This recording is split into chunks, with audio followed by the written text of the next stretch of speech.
In this lesson, we're going to take a look at Amazon Route 53. Specifically, we're going to take a look at using weighted round robin to distribute traffic to subdomains based on weights. Now, in this example, I'm sending it to an EC2 instance by its IP address, but it could just as well be an elastic load balancer or maybe even an S3 bucket set up as a website. To get started, I'll go to my hosted zone. And in this hosted zone, I have one called zappy.org. I'll go ahead and open that up. And the first thing I'm going to do is create a record set. When I create a record set, I'm going to call this subdomain off of xapi.org prod. I'm going to set its type to A. In the value field, I'll provide an IP address. I'll scroll down for routing policy and select weighted.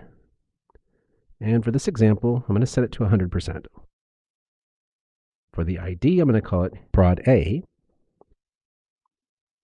I'm not going to put a health check in this particular instance. I'm going to hit create. So now that I've got an A record set for my prod A instance with a weight of 100%, I'm going to create another record set.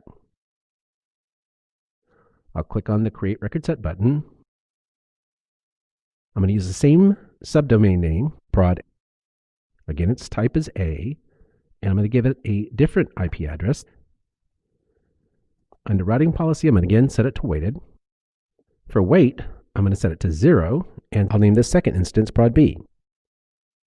So now I've basically created two instances, prod A and prod B. They have the same subdomain, prod, and all traffic is going to the instance prod A. Now this kind of arrangement is useful when you're doing A/B deployment, where A is where your production environment traffic is going to, B is your newly deployed application, and you want to slowly migrate traffic from your A deployment or your production A environment to your production B environment to ensure that prod B doesn't have any issues before you transfer all traffic over to prod B.